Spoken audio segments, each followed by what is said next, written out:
Bueno, vamos a comenzar respetando a todos los que pudieron conectarse en el horario indicado.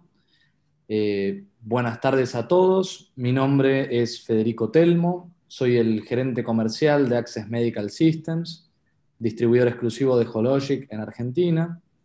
Les doy la bienvenida a este segundo encuentro del segundo ciclo de webinars en actualización de imágenes mamarias.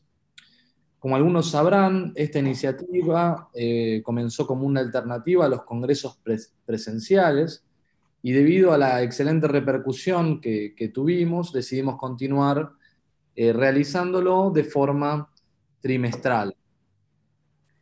El día de hoy tenemos el orgullo de contar con la doctora Patricia Villa, radióloga jefa de la Unidad de Imágenes de la Mujer de la Clínica Montesur de Lima, Perú, que nos estará contando su experiencia con uno de los temas que más solicitaron luego del primer ciclo de webinars. El tema es la mamografía con contraste. Así es que, sin más preámbulo, le agradezco a la doctora por su tiempo y por su esfuerzo y le permito comenzar con su presentación. Doctora, todo suyo. Buenas tardes. Muchas gracias a Access Medical Systems y a Federico Telmo por la invitación. Es un gusto estar con ustedes compartiendo un poco la experiencia que hemos tenido en mamografía con contraste. Y quisiera comentarles un poco a dónde vamos o a dónde estamos en este momento. ¿Se ve bien la pantalla? Perfectamente, doctora. Ok, entonces voy a hablarles de las generalidades y los principios técnicos de la mamografía con contraste, la utilidad clínica y la evidencia que hay. El protocolo clínico nuestro, cómo lo hacemos, cómo lo hemos hecho y algunos de nuestros casos y las conclusiones. Hoy, después de 40 años prácticamente de hacer tamizaje con mamografía, las mujeres asisten periódicamente, millones de mujeres asisten periódicamente con el único objetivo de lograr que si se les detecta un cáncer de mama, que este sea en estadios tempranos y que sea curable. Es por eso que vemos que la mamografía ha tenido como método de tamizaje un alto impacto en la disminución de la mortalidad. Sigue siendo definitivamente hoy en día el gold estándar como método de tamizaje. La mamografía digital de campo completo en los años 80-2000 fue la mamografía análoga. Y se ha visto que hay reducción de la mortalidad en los ensayos clínicos randomizados de mujeres invitadas entre un 25 y un 31%, y una reducción de la mortalidad en las mujeres que ya asisten periódicamente al tamizaje poblacional y mujeres que han sido seguidas por lo menos por más de 13 años, en donde se ha visto que se disminuye la mortalidad entre el 38 y el 41%. Este año, en marzo, incluso fue publicado un artículo en donde se determinó en Suecia, que fue donde inició prácticamente el tamizaje, que además la mamografía de tamizaje logró reducir la detección de cáncer avanzado y cáncer fatal hasta en un 25%. Esto definitivamente es muy importante. Sin embargo, si nos damos cuenta después de todo este tiempo recorrido y de tantas mamografías realizadas, aún las mujeres se siguen muriendo por cáncer de mama.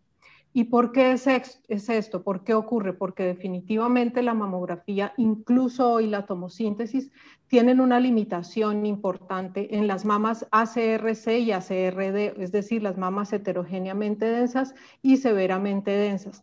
Y esta limitación se debe a que hay una baja sensibilidad. Sabemos que en las mamas extremadamente densas la tasa de detección baja por debajo incluso del 50% por el efecto de enmascaramiento que tiene el tejido denso. Y además que hay una tasa muy alta de falsos positivos. Recordemos que en todos los métodos, en un tamizaje lo que queremos tener es el mínimo número de recitaciones y de falsos positivos. Y esto se debe a la baja especificidad que tiene debido a la sumatoria del parénquima normal, es decir, que se forman pseudotumores y nosotros no podemos tener esa especificidad deseada. Definitivamente en los últimos 30 años las imágenes mamarias y las diferentes modalidades han tenido una evolución muy importante. El ultrasonido con sus diferentes modalidades, la mamografía 3D o tomosíntesis desde el año 2011 cuando fue avalada, tanto en Europa como en Estados Unidos, ha logrado mejorar un poco la detección de cáncer. Sin embargo, aún tiene pendiente resolver el tema de las recitaciones, de las rellamadas, como les acabo de comentar, incluso el número alto de carcinomas de intervalo que aún no logra disminuir. También ha habido otras mejoras en las técnicas de biopsia con aguja. Pasamos de la aguja fina a la aguja gruesa con alta tasa de detección y con alta tasa de especificidad. Y por último, la resonancia magnética, que desde finales del siglo pasado viene aumentando su uso. ¿Y por qué la resonancia magnética cada vez viene aumentando más su uso y se instaura en el escenario del diagnóstico por imagen de la mama? Porque además de darnos una información morfológica como el resto de las imágenes que hemos visto, nos da una información funcional. Entonces, hoy en día, por excelencia, la resonancia magnética es la herramienta de imagen mamaria morfofuncional que hay. En este mismo principio morfofuncional, se basa la mamografía con contraste. Hay evidencia importante del uso de la resonancia magnética como método de tamizaje. En este artículo, por ejemplo, se consolidó toda la evidencia que se había hecho en tamizaje desde el 2010 hasta el 2018. Hoy en día es aceptado en las guías que hay en el mundo que se utilice la resonancia magnética como método de tamizaje para pacientes de alto riesgo, es decir, aquellas pacientes que tienen un riesgo relativo de mayor del 20% para tener cáncer de mama en su vida. Y sabemos que esto está ya en las guías aceptado y avalado y se hace de esa forma. Sin embargo, este estudio recopila los estudios que se han hecho de tamizaje no solamente en pacientes de alto riesgo, sino también en riesgo mixto y en riesgo promedio. ¿Qué fue lo importante de este estudio? Que la sensibilidad de la resonancia magnética se vio que era muy alta, del 92.6% hasta del 100% en los diferentes estudios, y que si se le agregaba la mamografía, esta sensibilidad podía aumentar un poquito. Se aumenta aproximadamente el rendimiento de la detección del cáncer en un 5%. ¿Por qué? Porque la mamografía logra detectar aquellas pacientes que tienen, por ejemplo, microcalcificaciones, que son la demostración de un carcinoma ductal in situ de bajo grado. Entonces, este 5% adicional lo logra dar la mamografía. Sin embargo, aquí en la gráfica de abajo y a la izquierda en la tabla podemos ver que al agregar ultrasonido no aumenta este rendimiento diagnóstico en la tasa de detección de cáncer. Por lo tanto, hasta ahora se considera que la mamografía es el método de tamizaje y los otros métodos como el ultrasonido y la resonancia son métodos suplementarios. Sin embargo, después de este artículo se vio que la resonancia tiene una alta sensibilidad, más que la mamografía para los tumores agresivos y para los invasivos, sin embargo también sobre la mamografía para todo tipo de cáncer.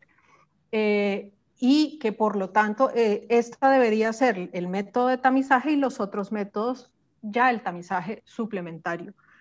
Sin embargo, ¿por qué logra esto la resonancia? Por esto que les acabo de decir, porque es un método morfofuncional y detecta la neoangiogénesis. ¿Qué es la neoangiogénesis? Cuando un tumor alcanza 2 milímetros de tamaño, empiezan la hipoxia y los factores de crecimiento endotelial disparan el crecimiento de los vasos del tumor. Al aumentar los vasos del tumor, aumenta y al inyectar medio de contraste hay un realce rápido por el número de vasos tan importante que hay, un realce rápido e intenso con el medio de contraste. Pero ¿qué pasa con estos vasos? Los vasos son vasos anormales, son vasos que son grandes, que tienen múltiples shunts arteriovenosos y que están aumentados de permeabilidad. Por lo tanto, así como hay un realce intenso rápido, hay un lavado rápido del medio de contraste. Y este es el principio del contraste, tanto en la resonancia magnética como en la mamografía con contraste. Es importante saber un poco de historia. La primera aproximación que se tuvo a una mamografía con contraste fue en el año 86, en donde se hizo una sustracción, una angiografía por sustracción digital, visualizando este tumor, sin embargo, nunca hubo más experiencias. Este solamente es un caso reportado. Posteriormente, a inicios del año 2000, se empezó a utilizar la mamografía con contraste de sustracción temporal. Como su nombre lo indica, es con obtención de imágenes solamente de alta energía. Se comprime la mama en una sola proyección, se hace una máscara sin contraste, se inyecta el medio de contraste sin mover a la paciente y se hacen tomas sucesivas durante un minuto, cada minuto durante 5 minutos. Luego se hace una sustracción de la proyección sin contraste con cada una de las proyecciones con contraste. Importante, imágenes todas de alta energía, importante que la mama está comprimida permanentemente, antes incluso de la inyección del medio de contraste, lo que limitaba el ingreso del contraste. La paciente tenía que comprimirse de una manera importante para que no se moviera y además la paciente se cansaba, dolía, se podía mover. Solo por cada inyección de contraste se podía hacer una proyección y una mama. Y se intentó, al hacer estas tomas en el tiempo, se intentaron hacer curvas cinéticas para asemejarlas a la resonancia magnética, sin embargo se vio que no se podía realizar. Después, a partir del año 2003, entonces surgió la mamografía con contraste de energía dual o mamografía espectral. Aquí ya se obtienen, como su nombre lo indica, imágenes en alta y baja energía, por eso se llama energía dual. La baja energía que se utiliza son 28 a 32 kilovoltios pico con filtros de rodio o de plata y la alta energía 45 a 49 kilovoltios pico. ¿Por qué es importante esto? Porque se necesita que la incidencia de los rayos X logren mover el electrón del nivel K del yodo, y el nivel K del yodo es de 33.2 kiloelectronvoltios. Por lo tanto, la alta energía debe ir por encima de este nivel para que se pueda visualizar el yodo a los rayos X. Se necesita que al mamógrafo que usamos normalmente se le adicione un filtro de cobre porque nos ecualiza esa alta energía, nos optimiza la radiación de alta energía y luego se hace una sustracción. Entonces, así es como funciona. Esta es una proyección 2D convencional. Esta es una proyección de baja energía. Si vemos, es exactamente igual y equiparable, tanto la 2D como la baja energía, como el disparo de baja energía. A continuación está el disparo de alta energía. Y por último está la sustracción. Nosotros que vemos al final, el equipo nos muestra tanto la baja energía como ya la sustracción. Los equipos pueden disparar esto que les acabo de decir y además antes de la alta energía también realizar un barrido de tomosíntesis. O sea, podemos hacer mamografía 2D, mamografía 3D, alta energía y la sustracción. Este es el algoritmo de trabajo. Entonces aquí vemos esto que les estaba diciendo. Inicialmente se inyecta el medio de contraste con la paciente fuera del equipo. A los 2 minutos en promedio, depende de los protocolos utilizados, pero en general entre 1,5 y 2 minutos se comprime la paciente. Se hacen las proyecciones habituales, cráneo caudal y medio lateral oblicua de la mama sospechosa. Posteriormente, la cráneo caudal y la medio lateral oblicua de la mama contraria. Incluso, como les comento, ustedes ven en la gráfica a la derecha que dispara primero la 3D, la baja energía y la alta energía. Y posteriormente, si se quiere, hacer una proyección tardía nuevamente de la mama sospechosa en las proyecciones habituales. Es importante que no es sensible al movimiento de la paciente, se toma como una mamografía convencional. En una inyección se pueden visualizar los dos lados, las dos mamas en las diferentes proyecciones, incluso se pueden realizar proyecciones hasta dentro de 10 minutos que dura el medio de contraste y lo podemos detectar con los rayos X. Definitivamente no se pueden realizar curvas cinéticas en esta mamografía de energía dual. Existe la radiación ionizante y utilizamos el yodo. Esta es una de las desventajas porque puede haber reacciones al medio de contraste. Una cosa no menos importante que siempre tenemos que tener en cuenta cuando utilizamos rayos X es la dosis de radiación. Se duplica la dosis con las adquisiciones de alta y baja energía. Hay suficientes evidencia que nos demuestra que simplemente no se duplica, que sube aproximadamente 1 o 2 miligrays más que la mamografía convencional, como vemos estos autores en la tabla de la derecha, lo han demostrado, que sube máximo 1.2 miligrays. Sin embargo, esos 1.2 miligrays son aproximadamente el 80-81%. Si tenemos una dosis promedio de 1.2 miligrays por mamografía 2D y 1.45 por 3D, el que suba 1.2 miligrays es hasta un 80%, o sea que tenemos un margen amplio para la dosis de radiación. Algunos de los opositores, digamos, o de los contradictores de la mamografía con contraste han dicho, es muy alta la dosis de radiación. Sin embargo, con los equipos nuevos que tienen además ya la tomosíntesis, en donde no tenemos que disparar la 2D y en donde vemos que la toma de baja energía equivale a una 2D, vamos a bajar definitivamente la dosis.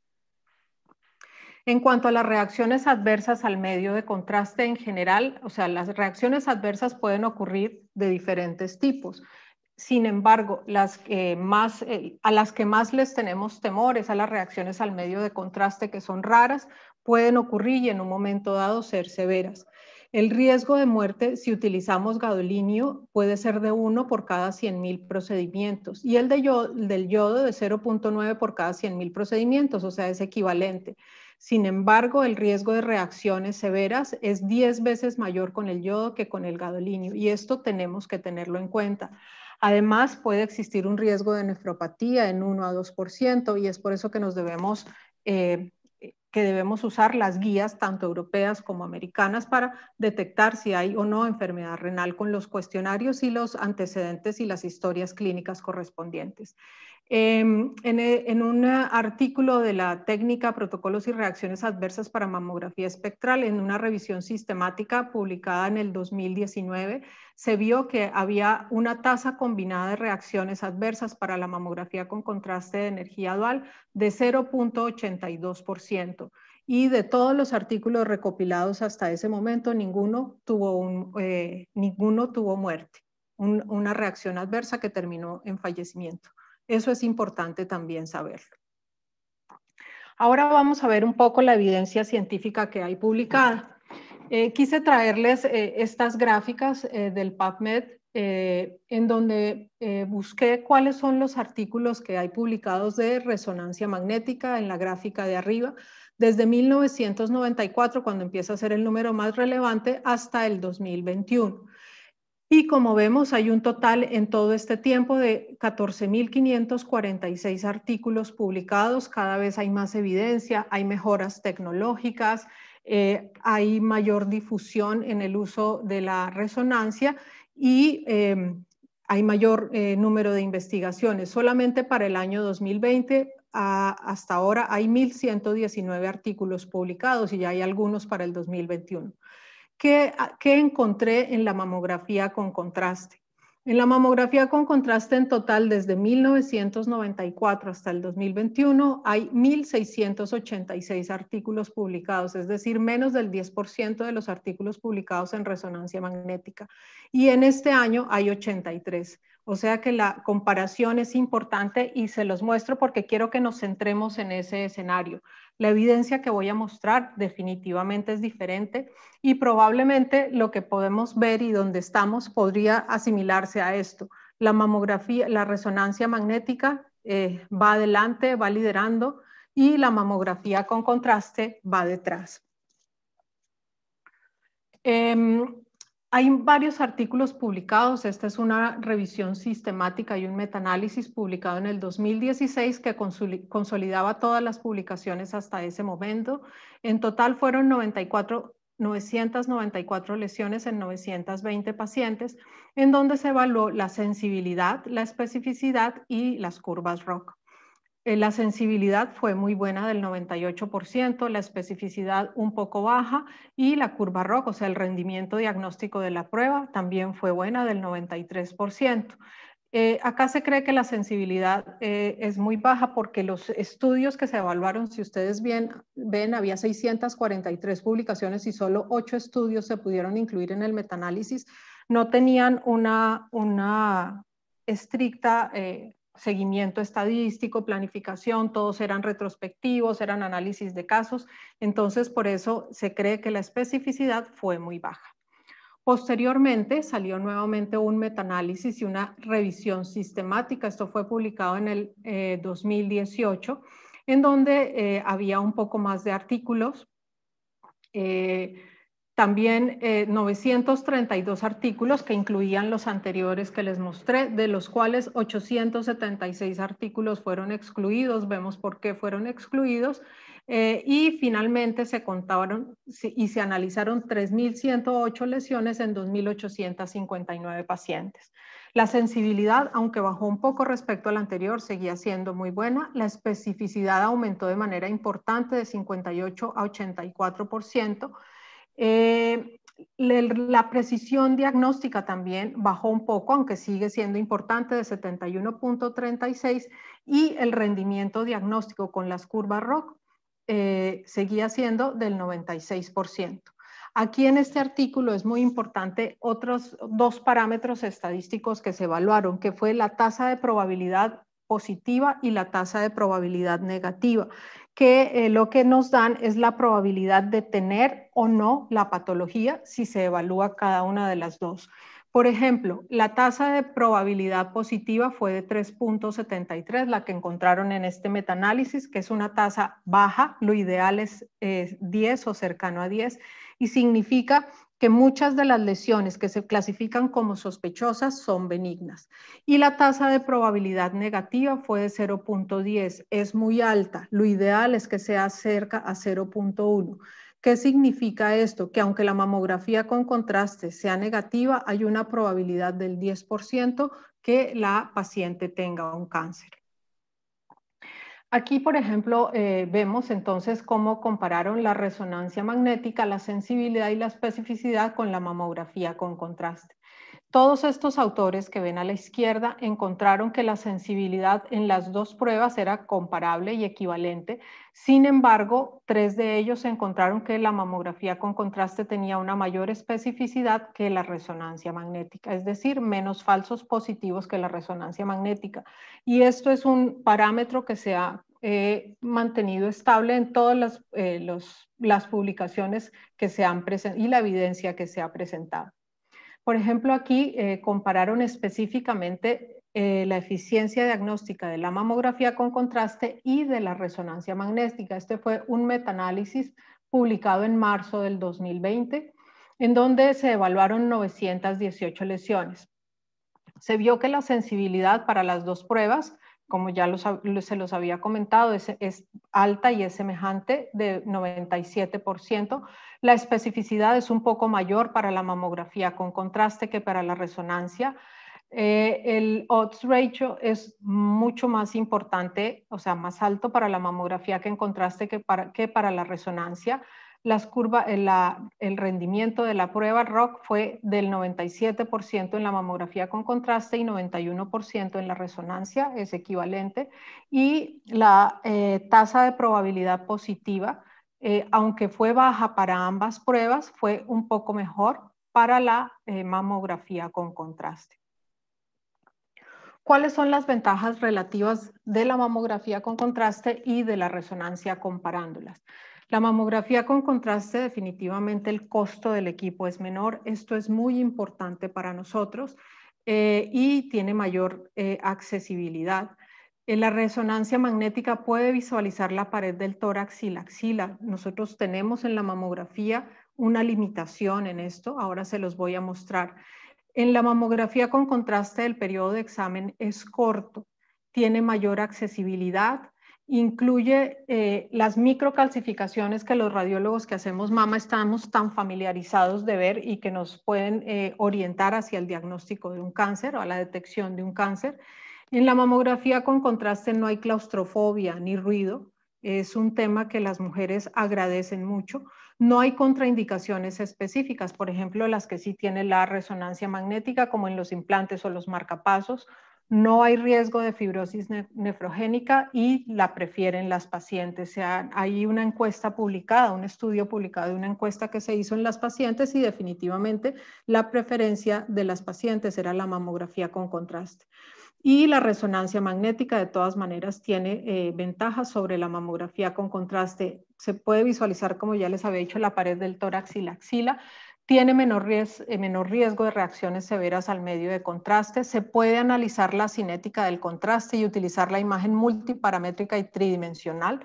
No hay radiación ionizante, no hay compresión y hasta este momento es posible la biopsia guiada por resonancia magnética. Es importante, una de las limitaciones más importantes que tenemos que tener en cuenta en la mamografía son las áreas ciegas de la mama. En la proyección medio-lateral oblicua están los cuadrantes internos, especialmente el inferointerno y la parte posterior hacia la cola de la mama. Y en la cráneo-caudal oblicua, nuevamente los cuadrantes internos y la cola de la mama. Es importante tener esto en cuenta para minimizar el riesgo de que se nos pase una lesión en estas zonas. Ahora vamos a pasar a la utilidad clínica. ¿Cómo se ha planteado el uso de la mamografía con contraste? Hay muchas publicaciones en donde la han planteado básicamente en 4 escenarios. Uno de los escenarios puede ser como tamizaje, otro de los escenarios puede ser en mujeres sintomáticas, otro de los escenarios es en pacientes con cáncer recién diagnosticado para estadiaje y otro de los escenarios posibles es seguimiento de la respuesta a la quimioterapia neoadyuvante. Esto, como ustedes ven, son los mismos escenarios o escenarios semejantes posibles para la resonancia magnética. Acá les voy a mostrar la evidencia que hay de alguna o la probabilidad que hay de alguna de estos escenarios. El primero es como primera línea diagnóstica. Como primera línea diagnóstica, entonces se puede usar en tamizaje o en pacientes sintomáticas. ¿Por qué?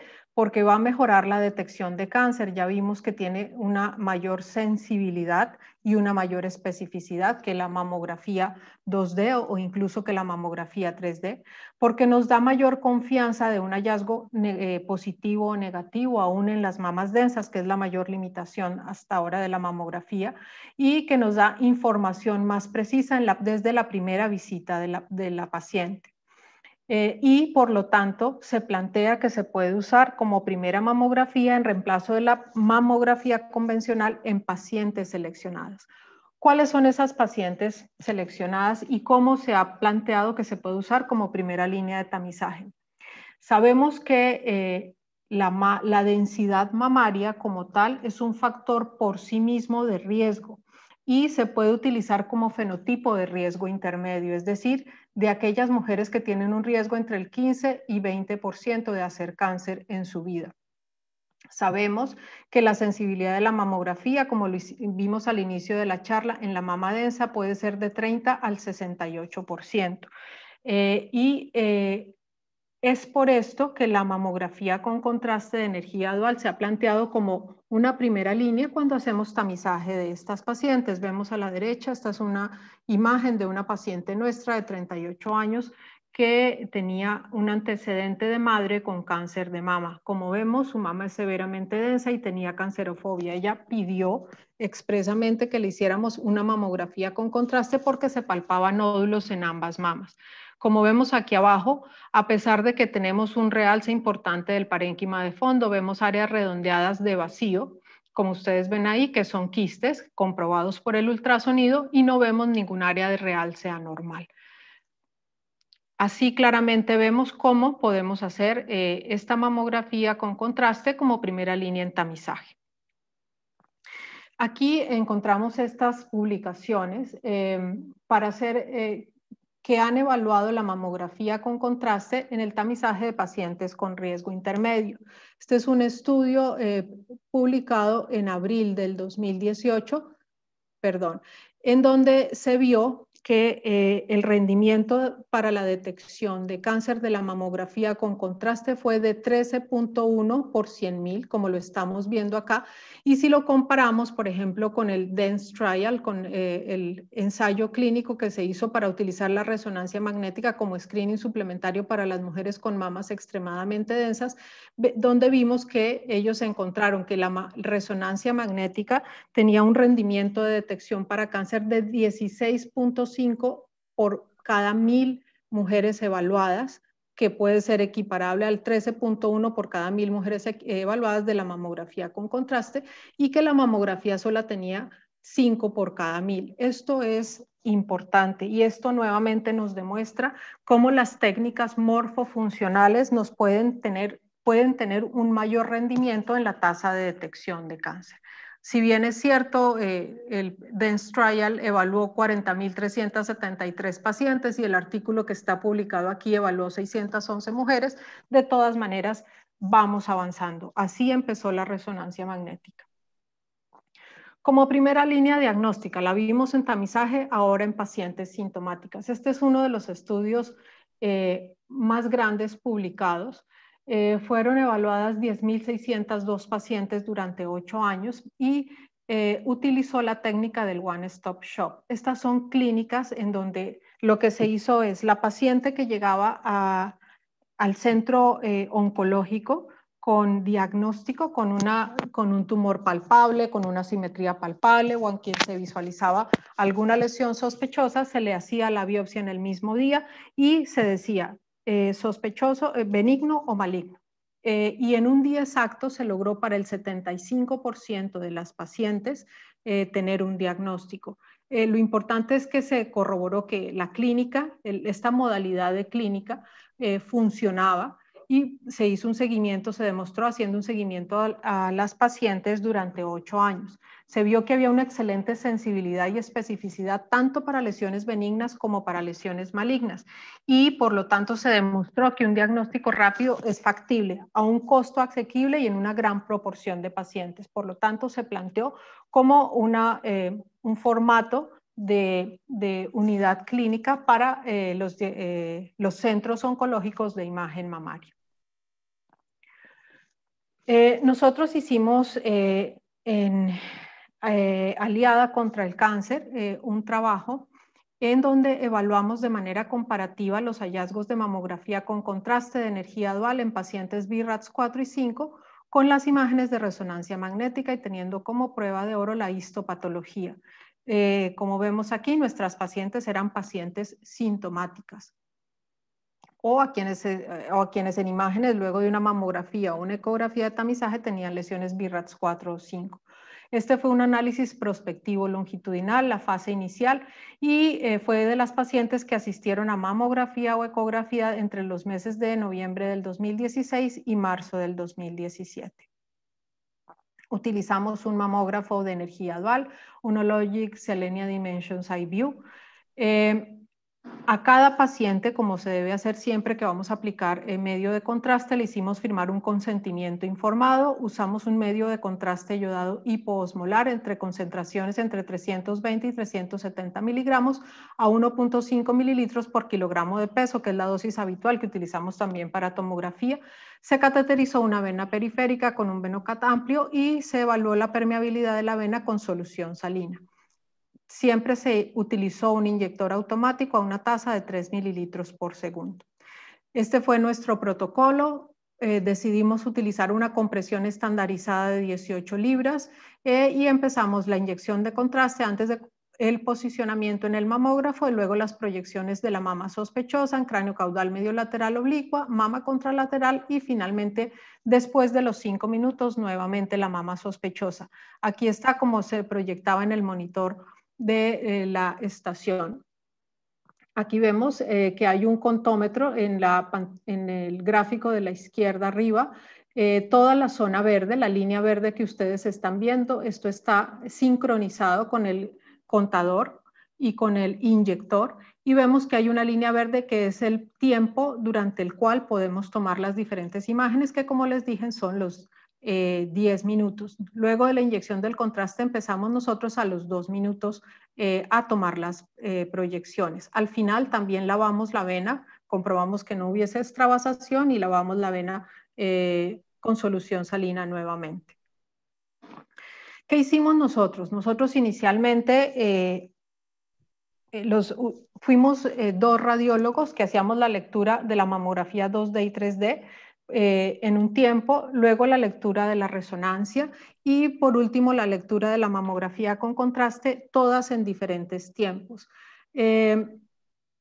Estas son las características de los radiólogos que realizamos la lectura de las mamografías 2D y 3D con experiencia mayor de 10 años en 2D y mayor de 5 años en 3D. Las resonancias magnéticas todas fueron realizadas con el protocolo estandarizado internacional, no todas fueron en nuestro centro porque en ese tiempo hasta ahora se estaba implementando la resonancia magnética directamente en nuestro centro. Y los 2 radiólogos que evaluaron las resonancias teníamos experiencia de más de 8 años en resonancia magnética de la mama. Y la lectura de la mamografía con contraste se hizo utilizando los mismos descriptores del BI-RADS para resonancia magnética y se leyeron en tiempos diferentes. Todas nuestras pacientes tuvieron, el gold estándar fue la comprobación histopatológica, bien fuera en la biopsia percutánea o en la pieza de patología quirúrgica. Estas fueron las características de nuestras pacientes evaluadas, en total 29 pacientes, una de ellas fue una lesión benigna, la edad máxima fue 65 años, la mínima 25, la mayoría de nuestras pacientes fueron peri o postmenopáusicas, solo hubo 6 premenopáusicas y en total evaluamos 31 lesiones con tamaños entre 2 y 70 milímetros, de las cuales 27 fueron malignas, 3 lesiones de riesgo maligno incierto y una lesión benigna. En cuanto a la lateralidad, no hubo ninguna diferencia. El inmunofenotipo pues fueron más frecuentes como ocurre siempre, los luminales A y B con grados histológicos altos 2 y 3 y la mayoría de los tumores fueron tumores carcinomas ductales infiltrantes solos o con los in situ, lobulillar in situ o ductal in situ solo uno. Lobulillar in situ 1 y los otros ductales in situ. Estos fueron los resultados, comparando los resultados de la mamografía con contraste, la resonancia magnética y la patología. Vemos que los descriptores que utilizamos para el BI-RADS, tanto en mamografía con contraste y resonancia, todos fueron concordantes, excepto en un caso que nosotros habíamos clasificado un BI-RADS 4 en la mamografía y fue un BI-RADS 2 en la resonancia magnética. La histología fue finalmente concordante con la resonancia de fibroadenoma y hubo 3 lesiones que vimos en una misma paciente en donde la habíamos clasificado 4A, la resonancia los clasificó como 1 y fueron 3 hiperplasias ductales atípicas. Aquí les voy a mostrar algunos de nuestros casos. Esta era una paciente de 57 años de edad que consultó por un nódulo palpable en la mama derecha, tenía como antecedente personal un cáncer de tiroides que había recurrido. Aquí tenemos el hallazgo principal en la mamografía digital directa, una lesión densa, irregular, de márgenes espiculados en el tercio posterior del cuadrante superoexterno de la mama derecha.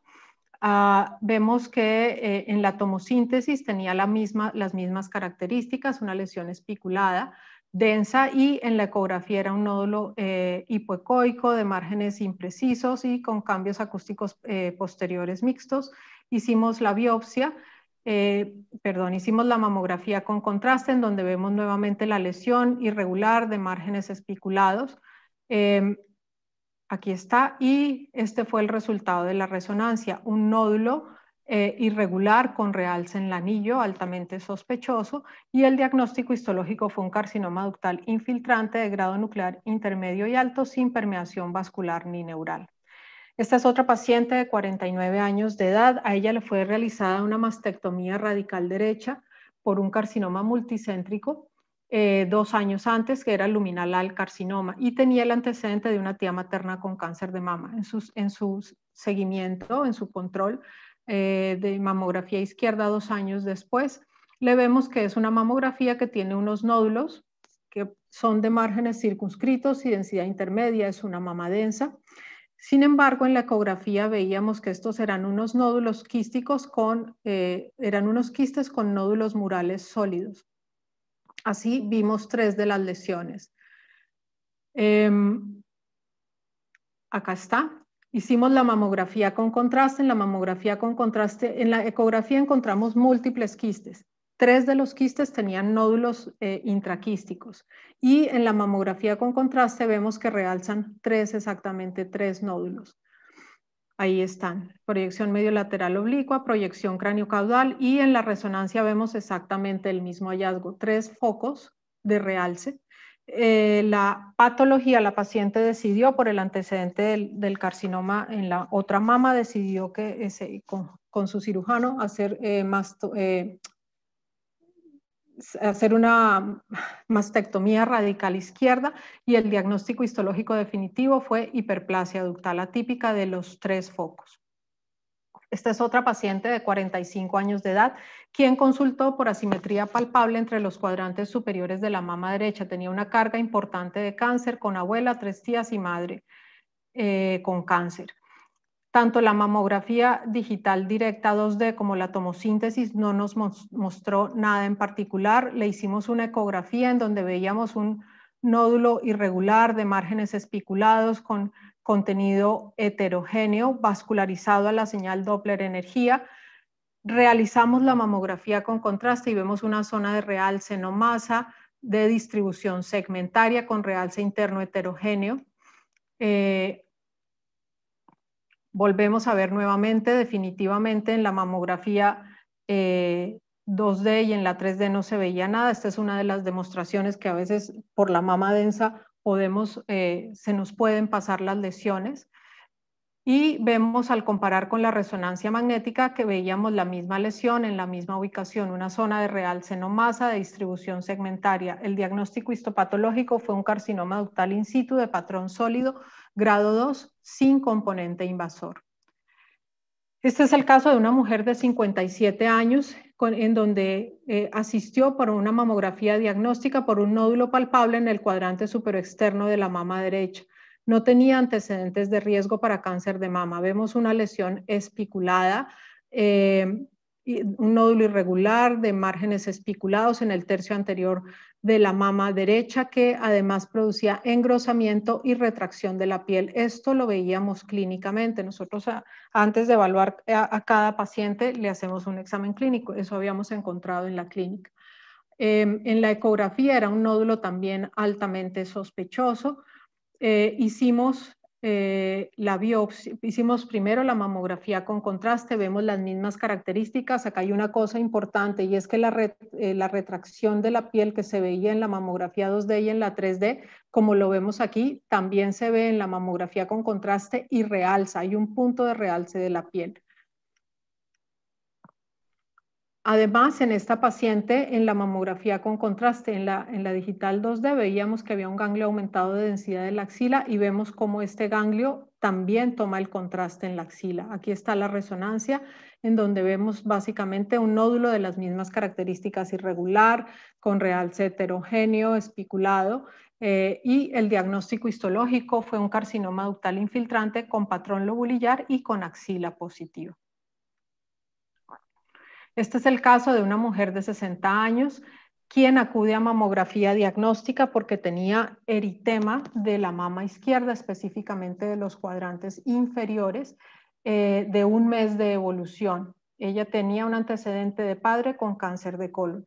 Aquí vemos, estas dos proyecciones iniciales son el año anterior, y este es el año siguiente, que fue cuando nosotros la vimos, en donde vemos un marcado engrosamiento de la piel de la mama. Lo vemos aquí.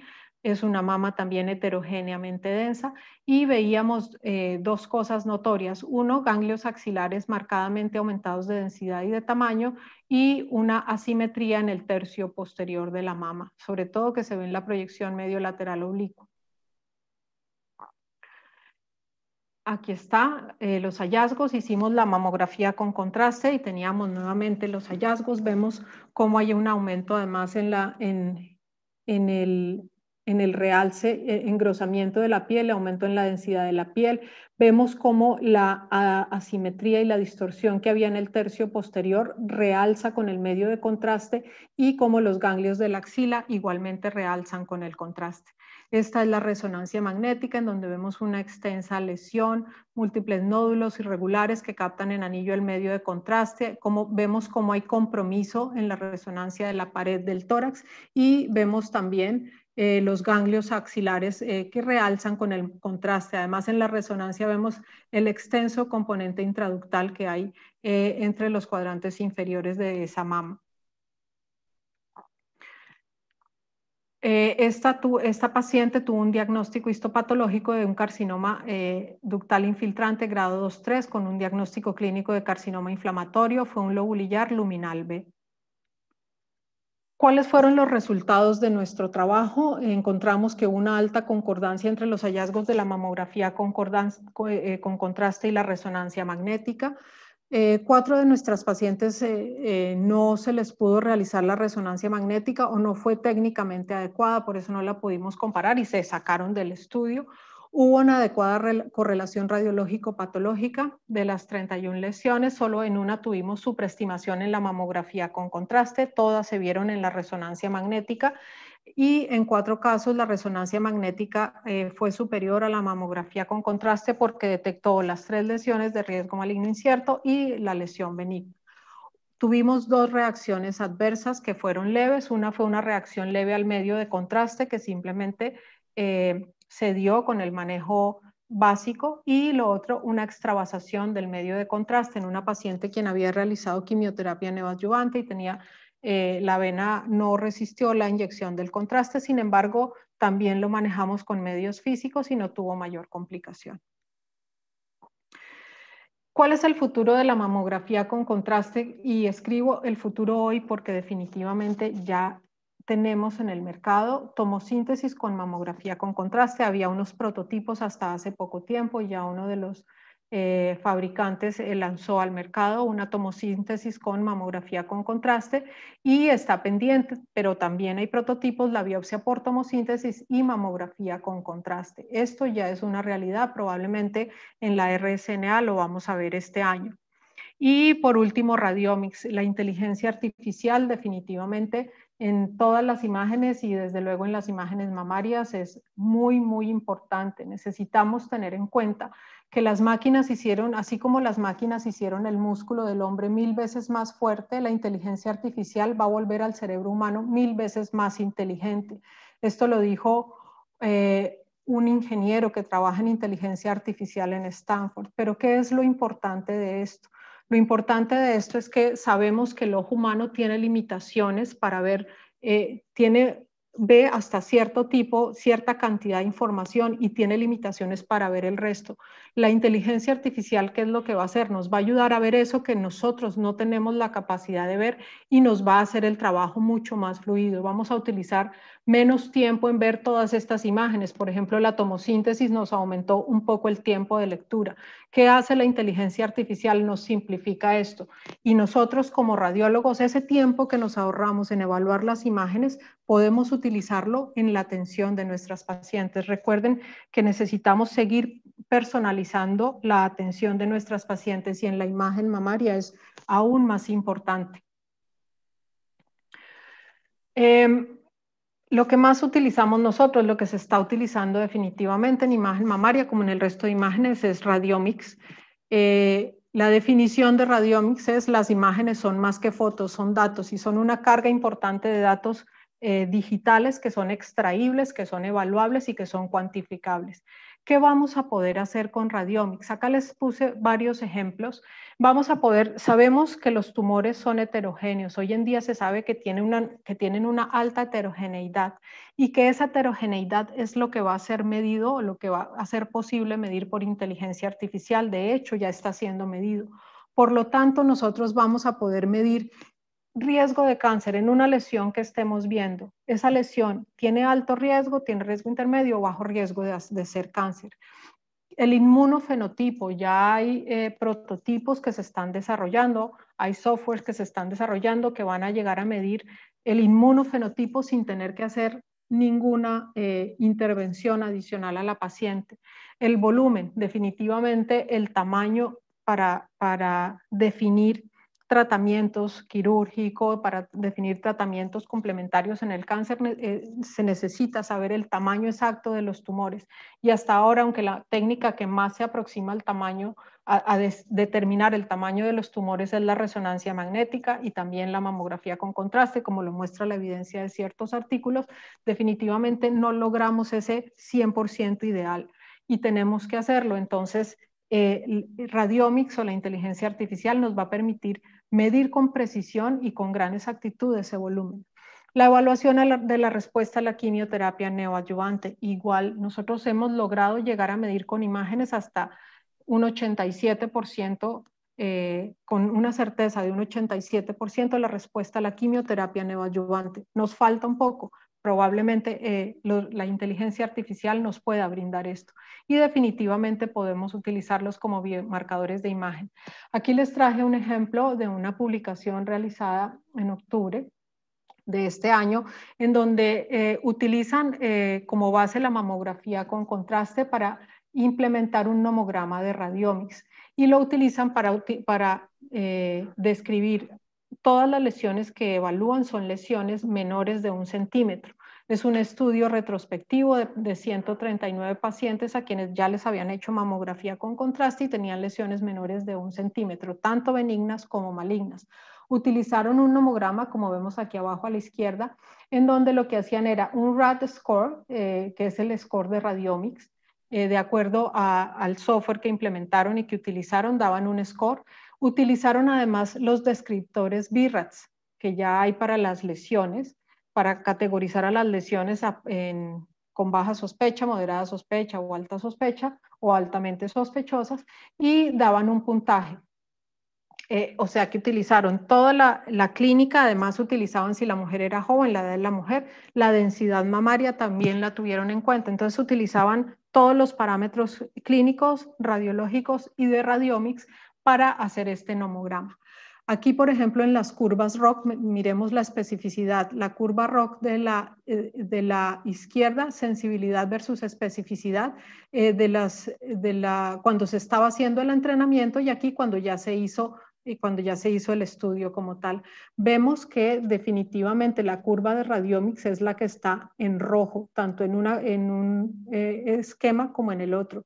Y vemos que tiene un mayor rendimiento que solo el RAD score y que solo el modelo clínico patológico. Entonces ellos lo que determinaron era que el modelo de Radiomics o el score de Radiomics y el score y el modelo clínico radiológico en conjunto, que es lo que significaba el nomograma de Radiomics, era mucho más eficiente tanto y más sensible y más específico para determinar la benignidad o malignidad de las lesiones evaluadas.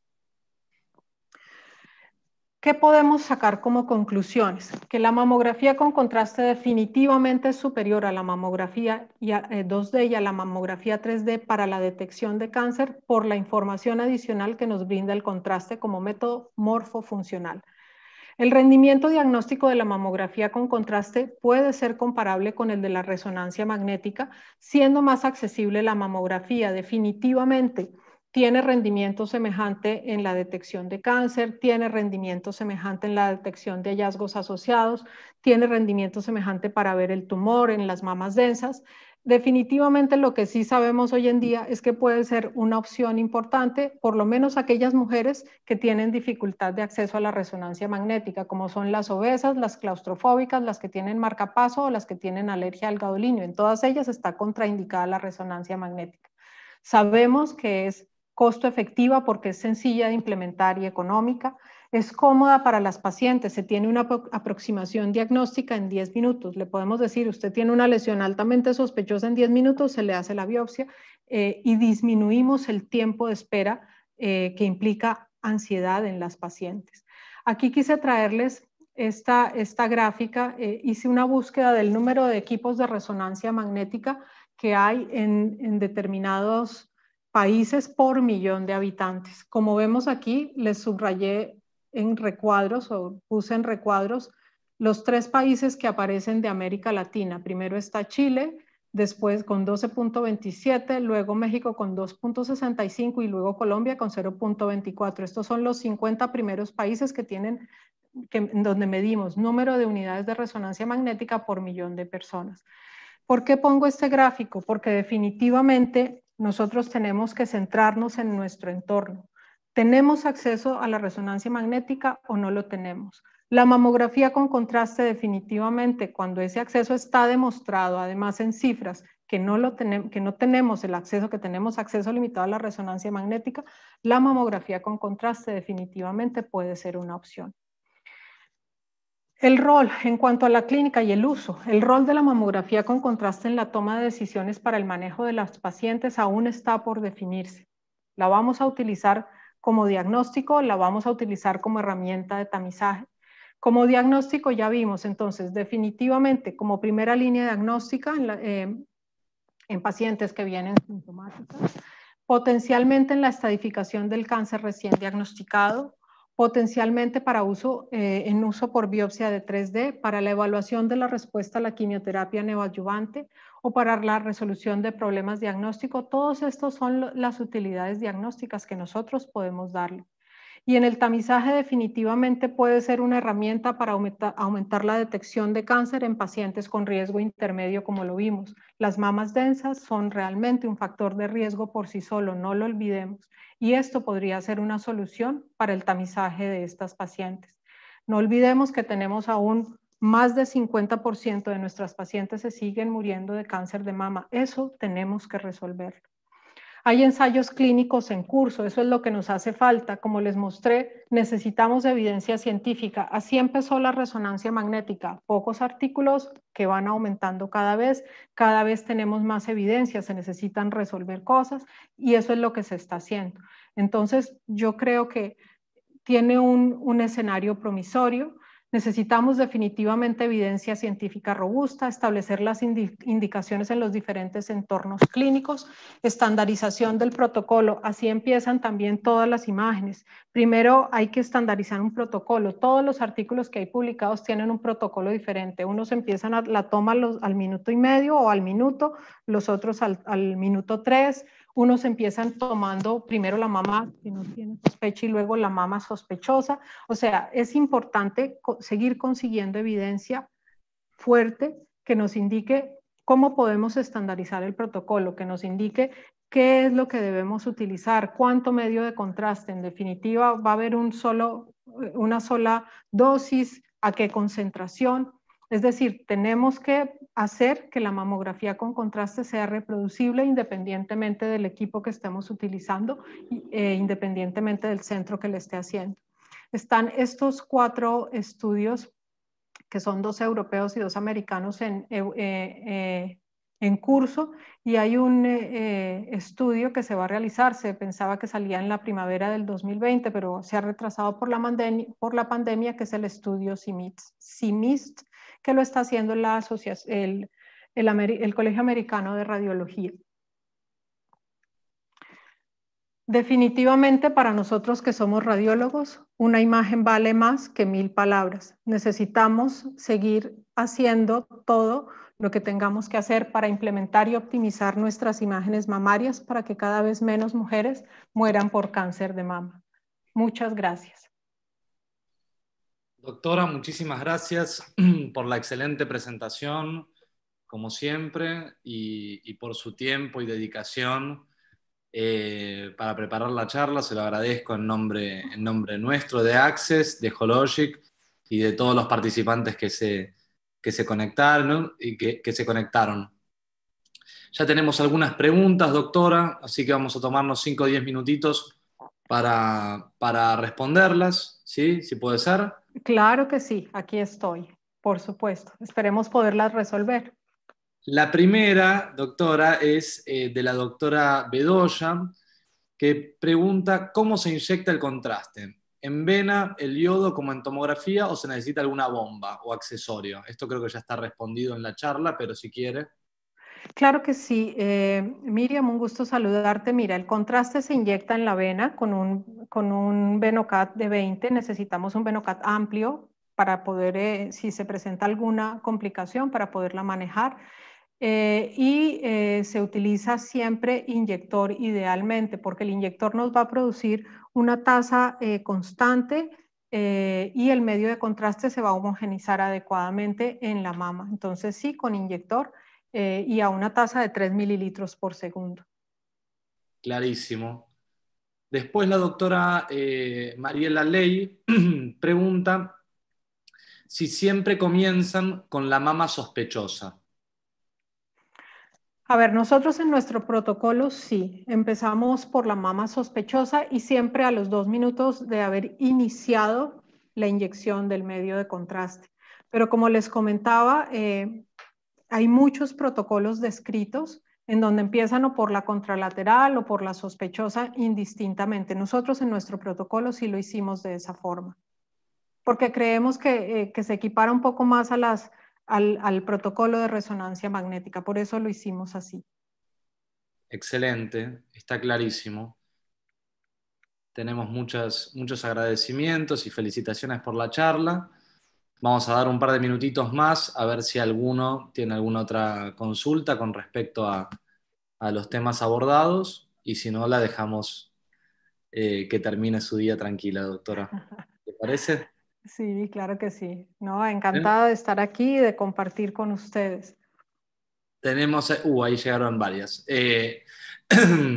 La doctora Machaca pregunta si varía el tiempo de adquisición si el medio de contraste se inyecta del lado de la mama que no está la lesión. Mira, eso no está evaluado como tal. En una de las revisiones sistemáticas está descrito, solo habían evaluado 2 publicaciones y en ninguna de las 2 se encontraron diferencia. Nosotros no lo evaluamos en nuestro protocolo de investigación. Perfecto. Otra de las preguntas es, ¿cuánto dura el estudio completo de punta a punta? El estudio completo dura 10 minutos, no dura más de 10 minutos. Mientras se cateteriza la vena, se inyecta la solución salina para comprobar la permeabilidad de la vena. El medio de contraste se inyecta en aproximadamente, alcanzan a pasar unos 50 segundos, dependiendo de la cantidad que inyectemos, pero en promedio 50 segundos. Se permeabiliza, se ve la permeabilidad de la vena, se lava y se coloca a la paciente. Entre eso, que es la aplicación del medio de contraste y que se termine el estudio, máximo son 10 minutos. Excelente. Después la doctora Martínez pregunta que le recuerde cuál es la dosis que se utiliza de contraste. Sí, nosotros utilizamos 1.5 por kilogramo de peso. 1.5 mililitros por kilogramo de peso es lo mismo que se utiliza para la tomografía, igualito.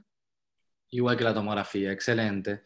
Después la doctora María Eugenia Zavala pregunta si se pueden hacer incidencias focalizadas y magnificadas.